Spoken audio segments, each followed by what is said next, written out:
بسم اللہ الرحمن الرحیم۔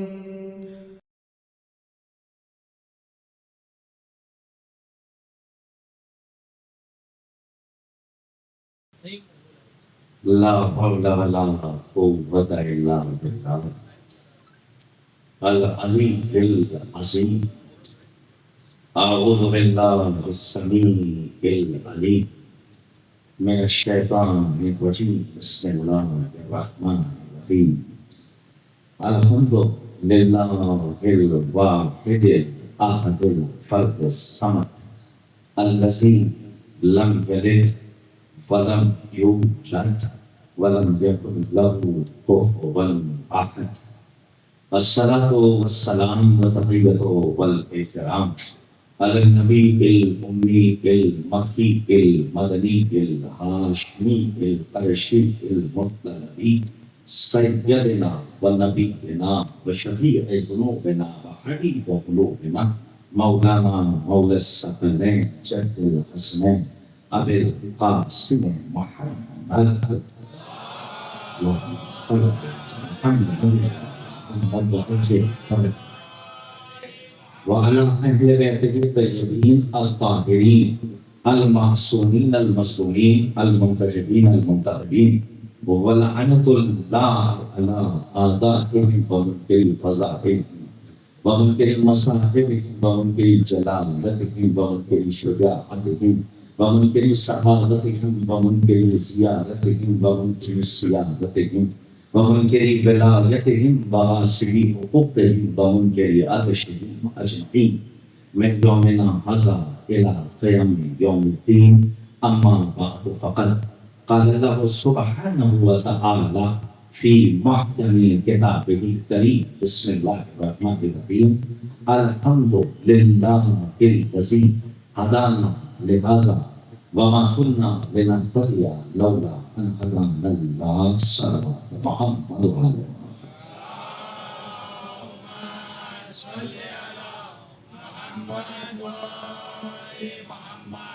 معزز اور محترم سامعین کرام، آپ سب کی خدمت میں عید العید اکبر غدیر کا کمال اور صفیفہ کا سوال مبارک ہو.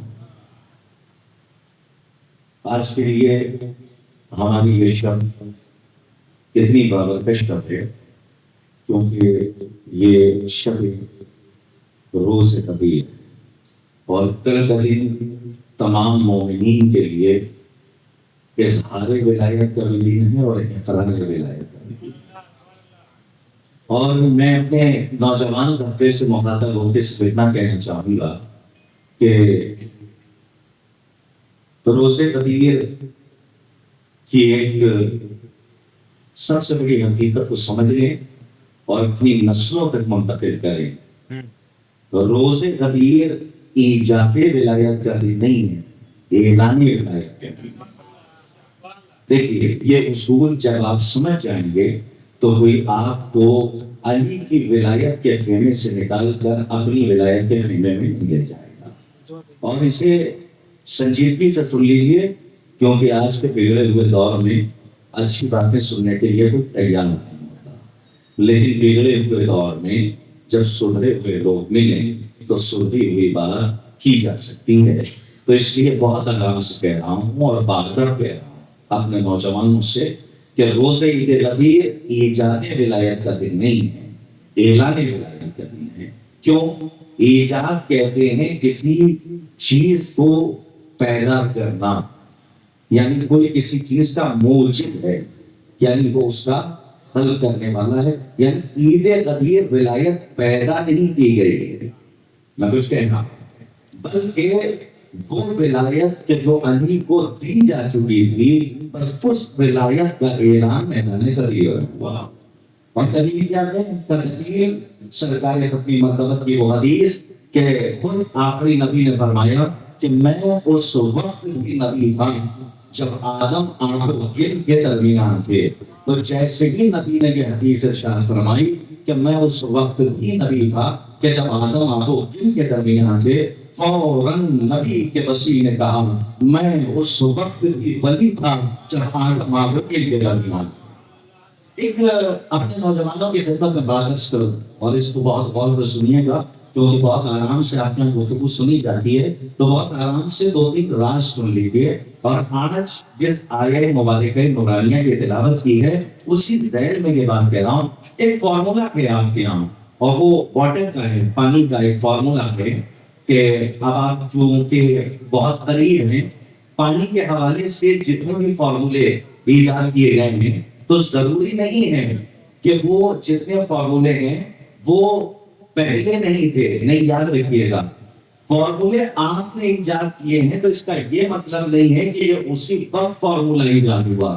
جب سے پانی ہے تب سے وہ فارمولا, جب سے پانی ہے تب سے وہ فارمولا ہے. بس آپ نے اپنی محنت سے اسے ایجاد کیا تو آپ سمجھے کہ اس فارمولے سے پانی اس منزل پہ پہنچتا ہے اور اس کو اس طریقے سے اس کی پہچان ہوتی ہے. اسی طریقے سے جب سے علی ہے تب سے ولی, جب سے نبی ہے محمد ہے تب سے نبی. اب قرآن مجید کی یہ سورہ اعراف کی آیت ہے اور ارشاد ہو رہا ہے. لیکن نوجوانوں کو تھوڑا سا بیدار کرنے کے لیے میں اتنا کہہ سکتا ہوں کہ پروفیسر رحیم الحسن صاحب نے کہا تھا کہ ایک تو شدت دھوپ میں تھی, دوسری اعلان میں, دونوں رخ سے جل گئے کچھ لوگ ریگستان میں. یہ سوال علی محمد محمد صلی اللہ علیہ وسلم. دیکھیں یہ کسی شاعر کا مقولہ نہیں ہے, یہ کسی فلسفر کا, ہاں یہ کوئی مقولہ نہیں اور فلسفیانہ بیان نہیں ہے کہ کوئی خطیب منبر سے کہے کہ ذرا بلند آواز سے صلوات پڑھیے, بلکہ ہمارے اور آپ کے آخری نبی کی حدیث ہے کہ ہم آل محمد پر بلند آواز سے صلوات پڑھنے سے دلوں کا میل دھل جاتا.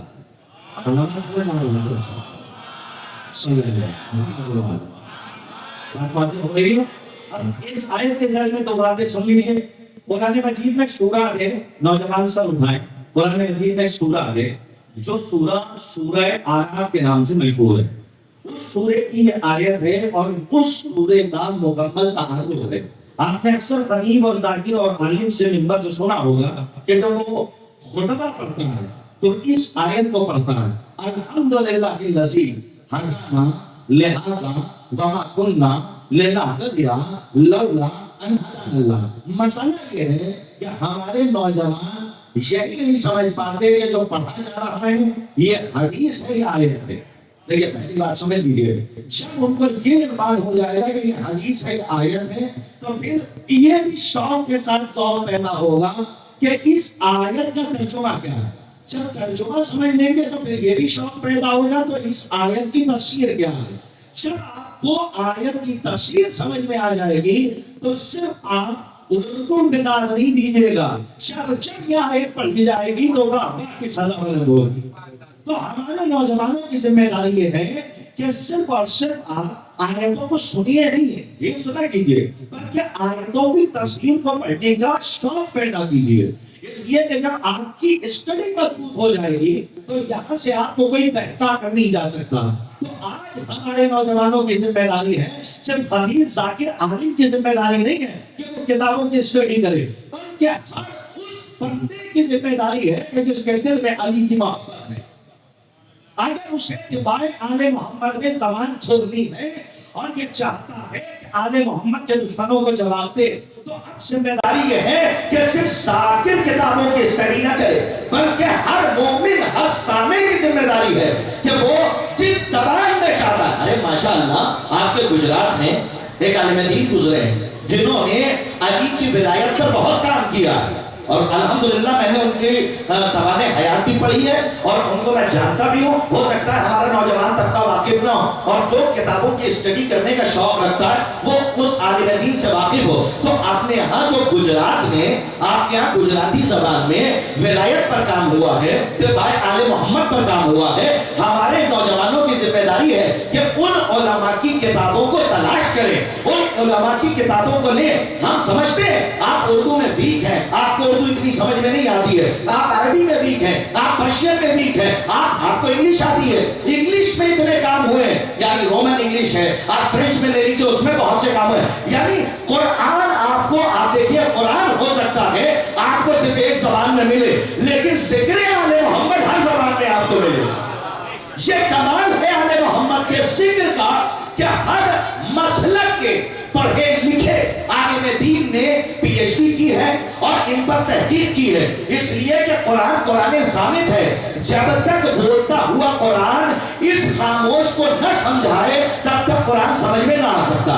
تو اسی لیے قرآن میں سورہ آراف ہے، اور اسی سورہ آراف میں یہ آیت ہے جو اکثر ہمارے نوجوان بیٹھے ہوئے ہیں، ابھی فصل اذا قریب ہے، ایام اذا قریب ہے، آپ کے نہ جانے کتنے صاحبان آ رہے ہیں، ہمارے بہت قریبی ہیں، مولانا عابد صاحب قبلہ بھی آ رہے ہیں، یہاں عشرہ خطاب کریں گے، نجف سے تشریف لا رہے ہیں، تو یہ تمام خطبہ آ رہے ہیں نا، تو مجلس بیٹھنے کے لیے نہیں ہے۔ ایک جملہ کہہ جاؤں، آج کی محفل کا تحفہ رکھ لیجئے گا، ہماری قوم میں اور اوروں کی قوم میں بہت فرق ہے، ان کے یہاں سننے والے ہیں، ہماری قوم کا معیار صرف سننا نہیں ہے بلکہ سن کر سمجھنا ہے۔ اس کی دلیل کیا ہے؟ کہ اس کی دلیل ہے وہ تلقین جو مرنے کے بعد قبر میں شانہ ہلا کر ایک مولوی ایک طالب علم پڑھتا ہے اور کہتا ہے اس میں یہ فہم سن اور سمجھ۔ تو اس کا مطلب یہ ہے کہ صرف ہمارا سننا معیار نہیں ہے کہ آپ 2 کلو کا سر ہلا کے چلے جائیے یا 2 تولے کی زبان 32 دانتوں کے پہلے سے آپ آزاد کر دیجئے اور واہ واہ کہہ دیں، نہیں، پہلے سنیے سمجھیے تب بولیے۔ اسی لیے قرآن مجید کی آیت کی میں نے تلاوت کی ہے تاکہ ولایت حیدر کرار اور ان کی خلافت بلا فصل کے حوالے سے میں 2 باتیں آپ کی خدمت میں عرض کروں۔ ایک صلوات پڑھیے محمد آل محمد پر آواز بلند صلی اللہ محمد آل محمد واجل فرد۔ قرآن مجید میں سورہ ہے، میں کب دیکھیں سورہ آراف، دیکھیں محفل میں خطیب اکبر مرحوم مرزا محمد اطہر صاحب کہا کرتے تھے کہ خطیب کی حیثیت صرف مجمع جمع کرنے کی ہوتی ہے، اور الحمدللہ یہ ذمہ داری نعیم بھوجانی صاحب ہمارے سپرد کر دیتے ہیں کہ خطابت کا بھی منصب آپ کے ہاتھ میں، نظامت کا بھی منصب آپ کے ہاتھ میں۔ یہ تو ان کی محبتیں ہیں جو میں اس کو قبول کرتا ہوں، ورنہ چندن سانیان صاحب بیٹھے ہوئے ہیں پورے ہندوستان اور بیرون ہندوستان کی یہ بات کریں، اور ہم سے زیادہ تجربات ان کے پاس ہیں سفر کے۔ تو محفلوں میں دیکھیے گا ناظم ہوتا ہے، خطیب نہیں ہوتا، لیکن آپ سے اتنی محبت ہے، واللہ میں اس وقت منبر حق پہ ہوں، یہاں سے جو بولا جائے حق بولا جائے، آپ سے اتنی محبت ہے کہ دل یہ چاہتا ہے کہ 2 باتیں آپ سے کر لوں، اس لیے کہ اگر میں نہیں کروں گا تو پھر کون آپ سے بات کرے گا؟ برادر ایمانی ہیں آپ اور ولایت کا تعلق ہے۔ تو میں نے سورہ آراف کی آیت پڑھی ہے، آپ نے سنی ہے یا نہیں؟ خطیب سے سر ہلا دیجیے، سنی ہے؟ کون سی آیت پڑھتے ہیں وہ؟ الحمدللہ الذی ہدانا لہذا وما كنا لنهتدی لولا ان ہدانا اللہ۔ میں اسی آیت پہ بات کر کے اپنی تقریر کو ختم کروں گا، اور ولایت حیدر کرار کا ایک راز سن لیجئے اور سنیے۔ جو آپ آداب زیارت کربلا پڑھتے ہیں اس میں بھی جہاں پہ آداب بیان کیے گئے ہیں کہ آپ جب نجف جائیے حرمین کی زیارت کیجئے، آپ جب کربلا جائیے، تو یہی وہ آیت ہے کہ جس کے پڑھنے کا حکم ہے کہ جب آپ روضہ امام حسین پہ جائیں تو دروازے پر کھڑے ہو کر، در امام حسین پہ کھڑے ہو کر اسی آیت کی تلاوت کریں۔ آخر اس آیت میں ہے کیا کہ جو حکم دیا گیا کہ ہر روضے پر جا کر اس آیت کی تلاوت کرو۔ سنیے، اب آپ کو آج کے بعد پڑھنے کا لطف اور آئے گا کہ حرم میں حکم کیوں ہے کہ اس آیت کی تلاوت کی جائے۔ سنیے کیوں حکم ہے عزیزان گرامی، اس کا ترجمہ یہ ہے، بسم اللہ الرحمن الرحیم، الحمدللہ الذی ہدانا لہذا وما كنا لنهتدی لولا ان ہدانا اللہ۔ تمام تعریفیں اس پروردگار کے لیے کہ جس نے اس کی طرف ہدایت کی۔ نہیں پہنچا، میری بات نہیں پہنچی ہے شاید۔ کیا ترجمہ ہے؟ الحمدللہ الذی ہدانا لہذا، تمام تعریفیں اس پروردگار کے لیے کہ جس نے ہذا کی طرف ہدایت کی، وما كنا لنهتدی، اگر وہ ہدایت نہ کرتا، وما كنا لنهتدی لولا ان ہدانا اللہ، اگر وہ ہدایت نہ کرتا تو ہم اس تک نہ پہنچ پاتے۔ تو ہم اتنے بڑے مجمع سے کیا پوچھ سکتے ہیں؟ غدیریوں سے پوچھ سکتے ہیں کہ ذرا اتنا بتائیے کہ یہ ہذا کون ہے اس آیت کے اندر؟ کہ اللہ کہہ رہا کہ تمام تعریفیں اس اللہ کے لیے کہ جس نے اس کی طرف ہدایت کی، اگر وہ چندن صاحب ہدایت نہ کرتا تو ہم اس تک نہ پہنچ پاتے۔ قرطاس کربلائی اگر اپنے گھر کی کتاب سے کہے تو نہ مانیے گا، لیکن غیر مسلک کی کتاب اور علامہ قبیسی علامہ قریشی نے ابن جریر طبری، نام نوٹ کیجئے، ایک طبری ہمارا ہے اور ایک طبری ہمارا نہیں ہے، لیکن یہ جو میں عرض کر رہا ہوں یہ ہمارا طبری نہیں ہے، لیکن غیر مسلک کے ہیں، انہوں نے علامہ قریشی نے ابن جریر طبری سے روایت کی ہے کہ زید ابن ارقم جو رسول اللہ کے صحابی تھے، زید ابن ارقم کی خدمت میں ہمارے نوجوان، یہ جو بچے بیٹھے ہوئے ہیں ہمارے بچے نوجوان زید ابن ارقم کو کبھی نہ بھولیں، اس لیے کہ زید ابن ارقم کے لیے صحیح مسلم میں ایک صحیح حدیث ہے، نہیں میرا جملہ واضح نہیں ہوا، صحیح مسلم میں ایک صحیح حدیث ہے، اور زید ابن ارقم کے لیے صحیح کتابوں نے صحیح لکھا، اور یہ لکھا کہ زید ابن ارقم کے پاس ایک دن کچھ لوگ آئے اور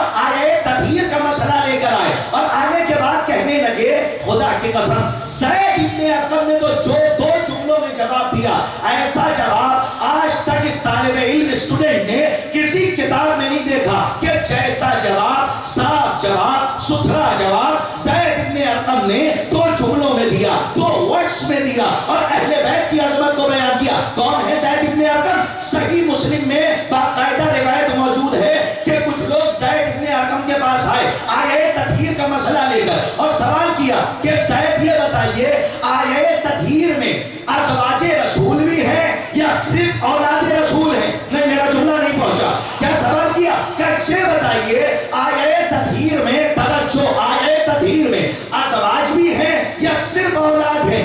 یہ بتائیے کہ اہل بیت ہیں کون؟ کیا اہل بیت ازواج بھی ہیں؟ اب پتہ نہیں کہ مہوا کے سامنے اس جملے کی کیا قیمت لگائے، لیکن یہ جملہ روانہ کر رہا ہوں۔ زید ابن ارقم نے کہا بس ایک سوال پھر سے کرو، کیا اس نے سامنے والے نے کہا یہ بتائیے اہل بیت ازواج بھی ہیں یا صرف اولاد ہیں؟ زید ابن ارقم نے کہا کہ اتنا سمجھ لو جن پر صدقہ حرام ہے وہ اہل بیت ہے۔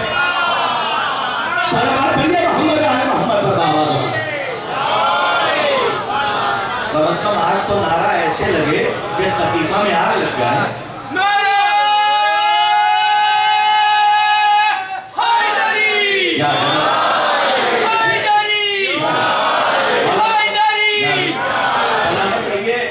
ایک بار معرفت کے ساتھ یعنی کہنا مکمل قرآن کا ثواب رکھتا ہے، کسی کے پاس ایسا رہبر اور لیڈر نہیں ہے، لیکن ہمیں اللہ نے جب نعمت دی ہے تو اس نعمت کو سنبھال کر رکھیے۔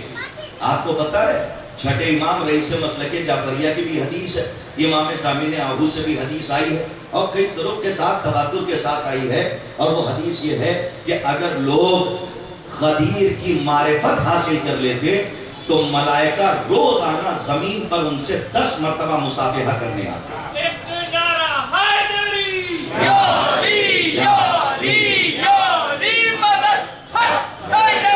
سمجھ رہے ہیں آپ؟ یہ غدیر کی عظمت ہے، اور ہمارے نوجوانوں سے میں کہہ رہا ہوں کہ کل کا روزہ رکھنا نہ بھولیں۔ اس لیے ایک جملہ کہہ جائیں، یہی تو کہا تھا نا کہ سب کیا اے رسول اگر یہ نہ کیا۔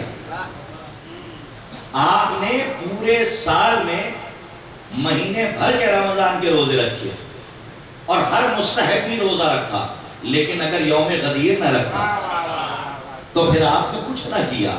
اس لیے کہ روز غدیر، ابھی کل ہی میں مطالعہ کر رہا تھا ایک کتاب کا، اور بڑی معتبر حدیث ہے، صحیح ہے، اس کے اندر باقاعدہ علماء نے حاشیہ لگایا اور بیان کیا کہ روز غدیر روزہ رکھنے کا ثواب یہ 60 سال کے گناہوں کا کفارہ۔ کتنا؟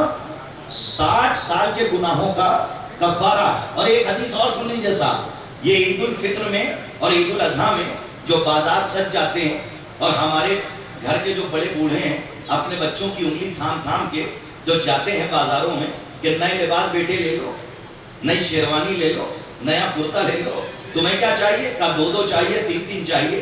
عید الفطر کے لیے ایک جملہ کہنے کا دل چاہ رہا ہے، یہ جو عید کے علاوہ جو 2 عیدیں ہیں نا، یہ پارٹنرشپ والی ہیں۔ نہیں میرا جملہ نہیں واضح ہوا، یہ جو 2 عیدیں ہیں یہ پارٹنرشپ والی ہیں، لیکن عید غدیر یہ صرف مومنوں کی عید ہے۔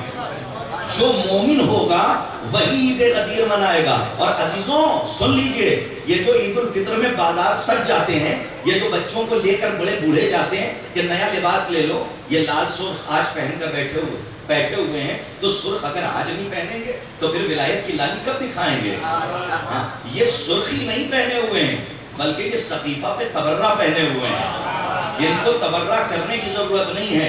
اگر کوئی صقیفائی دیکھ لے تو دیکھ کر تبرہ سمجھ لے گا, تو ہمیں زبان سے کرنے کی ضرورت نہیں ہے. اور ایک بات اور سن لیجئے, تبرہ یہ کچھ طبیعت کے کمین لوگ ہوں گے کہ جو اسے معیوب سمجھتے ہیں, لیکن ہم تبرہ عین عبادت سمجھتے ہیں. اور سن لیجئے ایک حدیث سناتا ہوں ولایت کے حوالے سے, اور سن لیجئے ایک حدیث سن لیجئے, شاید 8ویں امام سے یہ حدیث پڑھے لکھے لوگ یہاں پہ بیٹھے ہوئے ہیں, میں چہرہ دیکھ رہا ہوں. 2 سال میں نے عشرہ خطاب کیا آپ کے یہاں, تو کتنوں کو تو میں پہچان گیا اور کتنوں کو جانتا ہوں. تو عرفہ بھی ہے اور علامہ بھی ہے, تو جانتا بھی ہوں پہچانتا بھی ہوں. تو چہروں سے میں بتا دوں گا کہ کون کتنا کتابوں کا مطالعہ کرتا ہے اور آج بھی شوق رکھتا ہے. تو میں ان سے توجہ چاہتا ہوں. یہ حدیث ہے صاحب, انما الاعمال تقبل الولایہ ولا تقبل الولایہ الا بالبراءہ. یہ حدیث ہے کہ تمام اعمال قبول ہوں گے علی کی ولایت کے صدقے میں, اور اللہ علی کی ولایت کو قبول نہیں کرے گا جب تک کہ علی کے دشمنوں سے بیزاری پر عقیدہ نہ ہو. ایک صلوات پڑھیے اپنی سلامتی کے لیے بابا جبل 8ویں امام کی حدیث محمد و آل محمد. یہ میں نے عرض کیوں کیا ہے, آپ بیٹھ جائیے, آنے والے آتے رہیں گے لیکن میری طرف دیکھتے رہیے. صاحب میں خود بھی الجھاؤں اور آپ کو الجھانا چاہتا ہوں, بہت الجھاؤں اور آپ کو الجھانا چاہتا ہوں. اور جس وقت آپ الجھ جائیں گے میری تقریر ختم ہو جائے گی, میں الجھا کے لکھنؤ چلا جاؤں گا. بس میں چاہتا ہوں مجمع الجھ جائے. ابھی تک سمجھ ہی میں نہیں آیا کہ غدیر ہے کیا. اللہ نے سوالات کو کیوں جمع کروایا؟ جہاں منبر نہیں تھا وہاں کجاووں کا منبر کیوں بنوایا؟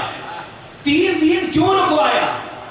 ارے بال برابر کا فرق نہیں تھا, نیچے بھی ریگستان, سر پہ بھی ریگستان, یہاں بھی بال نہیں, اور نیچے بھی اگر بیٹھ رہے ہیں تو ریت اپنا کام کر رہی ہے, سورج اپنا کام کر رہا ہے, اعلان اپنا کام کر رہا ہے. تو 3 دن تک بٹھایا. یہ آخر اتنا اہتمام کیوں کہ تاش کربلائی کو ابھی تک نہیں سمجھ میں آئے؟ تو اگر میں نہیں سمجھ پایا تو آپ کو بھی الجھانا چاہتا ہوں, تو الجھتے رہیے گا سال بھر. لیکن ایک حدیث سن لیجیے, یہ جو عید الفطر میں نئے نئے لباس کی تیاریاں ہوتی ہیں, یہ بقرہ عید میں نئے نئے لباس کی تیاریاں ہوتی ہیں, اس کے لیے تو ہمیں کہیں نئے لباس کی حدیث اور روایت نہیں ملی, لیکن صرف ایک ملی ہے کہ نئے لباس حسنین شریفین کے لیے جنت سے آئے تھے. لیکن کہیں پہ یہ حدیث جیسے عید غدیر کے لیے ہے. میں کچھ کہنا چاہ رہا ہوں, ہمیں کہیں نہیں ملی, اس لیے ایک جملہ کہہ رہا ہوں اور بڑی ذمہ داری کے ساتھ سن لیجئے.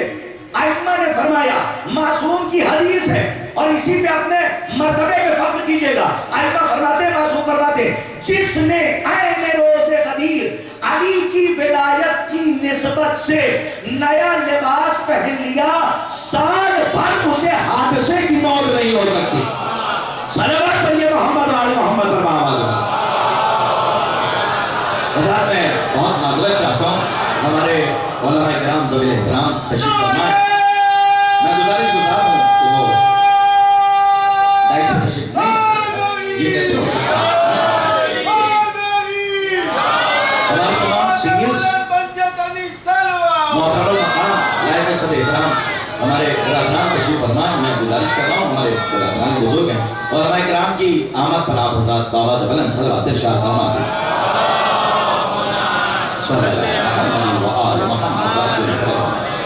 ایک صلوات اور ارشاد فرماتے ہیں.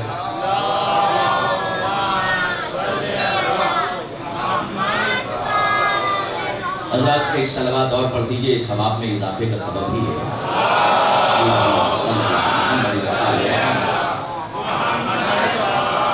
تو ہم یہ عرض کر رہے تھے کہ کل عین روز غدیر ہے, تو آپ نئے لباس کی تیاریاں کیجئے. اور سنیے صاحب, صرف اپنے گھر والوں کو مبارکباد نہ دیجئے, ذرا پڑوسیوں کی بھی خبر لیا کیجئے اور اپنے چھوٹے اور بڑے بھائیوں کو بھی دیکھا کیجئے.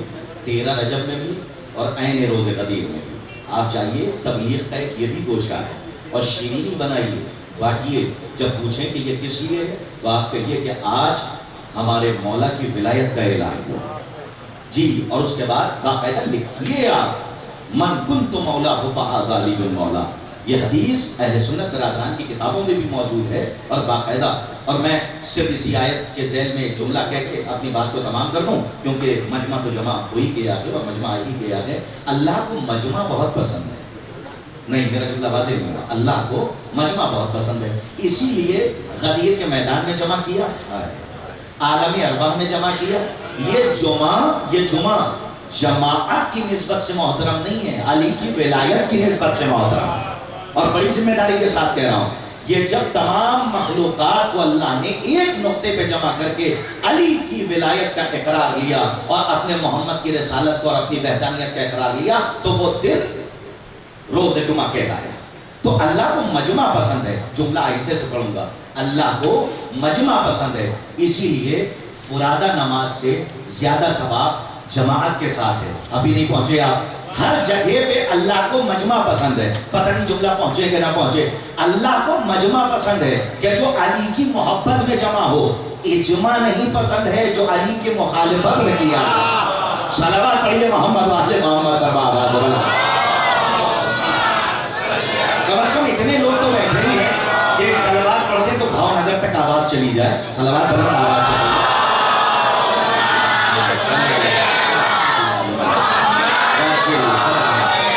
میں نے سورہ آراف کی آیت پڑھی ہے, وہ ساتھ تشنگی رہ جائے گی, اسے سن لیجئے. آپ تو مولانا موصوف سے بھی سنا کرتے ہیں اور ہم بھی چونکہ استفادہ کرتے ہیں اور کتنے نہج البلاغہ کے سلسلے سے اور درس ہیں اور تفاسیر کے سلسلے سے.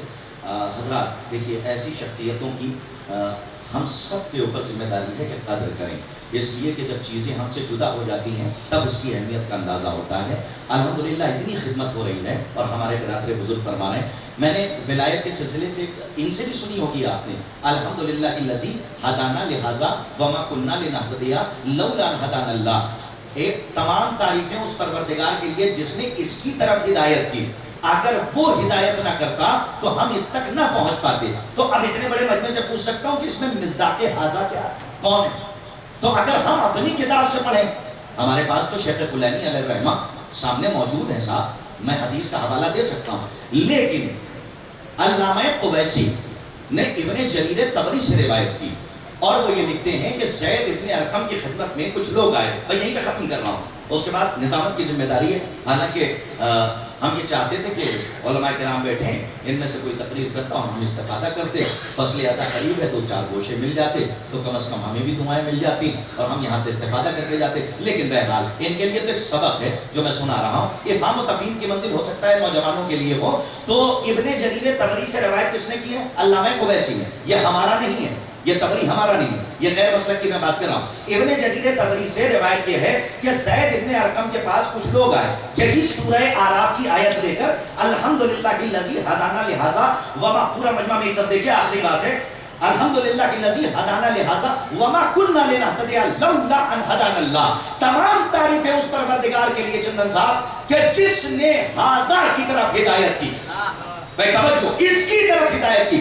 اگر وہ ہدایت نہ کرتا تو ہم ہدایت یافتہ نہ ہو پاتے. کیا مطلب؟ ہم اس تک نہ پہنچ پاتے. جب زید ابن ارقم کے پاس لوگ آئے اور کہا کہ اس سے مراد کیا ہے, اس میں حاضہ مصداق حاضہ کون ہے, تو زید ابن ارقم نے فرمایا یاد کرو نبی کا وہ حج کہ جب نبی مکے سے واپس ہو رہے ہیں اور حکم پروردگار ہوا. یہ آیت 3 ٹکڑوں میں آئی ہے اور 3 لہجے ہیں. آیت 1 ہے, لہجے 3 ہے. اور ارشاد ہوا بسم اللہ الرحمن الرحیم یا ایھا الرسول بلغ ما انزل الیک من ربک وان لم, یہ دوسرا لہجہ ہے, وان لم تفعل فما بلغت رسالتہ, یہ دوسرا لہجہ. اور یہ تیسرے لہجے میں کیا فرمایا, واللہ یعصمک من النار. پہلے لہجے میں کہا پہنچائیے, دوسرے لہجے میں بدل کے کہا اگر نہ پہنچایا تو آپ نے رسالت نہ پہنچائی. اور تیسرے لہجے میں کیا کہا, واللہ یعصمک من النار. اعلان ولایت آپ کیجئے, سیکیورٹی میں عطا کروں گا,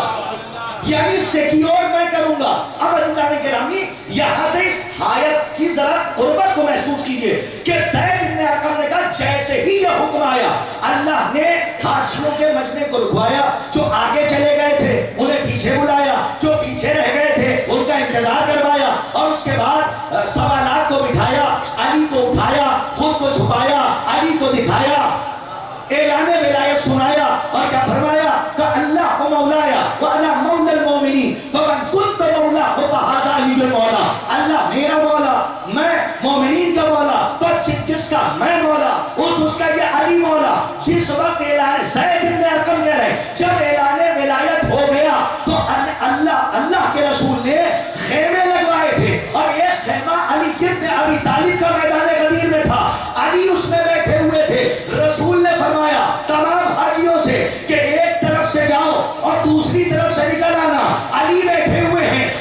علی کو دیکھ کے سلام کرنا اور کہنا السلام علیکم یا امیر المومنین، اور اس کے بعد اس آیت کی تلاوت کرنا الحمد للہ الذی ہدانا لہذا وما کننا لنہتدی لولا ان ہدانا اللہ۔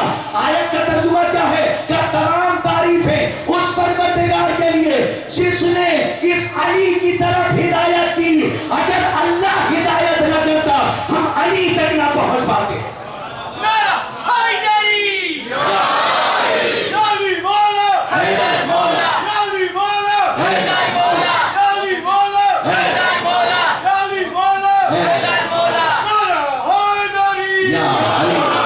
بس عزیزان گرامی، آج کی رات کے صدقے میں پروردگار عالم ہماری نیک حاجات کو شرف قبولیت عطا فرمائے۔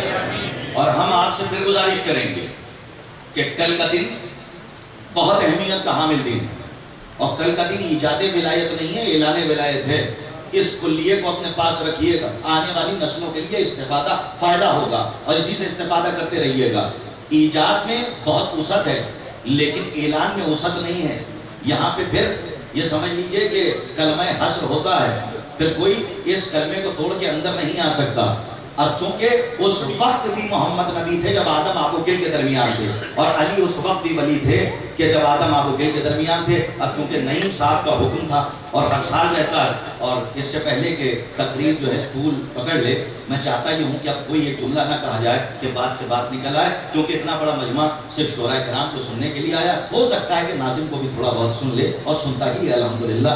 آئیے اس رات کے صدقے میں ہم دعا گو ہیں کہ پروردگار عالم ہمیں اہل بیت علیہ السلام کی معرفت نورانیہ حاصل کرنے کی توفیق عنایت فرمائے۔ اور خاص طور پہ دعا یہ ہے کہ ہم سب کو پروردگار عالم ائمہ علیہ السلام کی ولایت سے متمسک رکھے، جب تک اس دنیا میں رہیں تو ولایت حل مشکلات کے ساتھ زندہ رہیں، اور جب اس دنیا سے جائیں تو آخری سانس علی کی ولایت پہ نکلے۔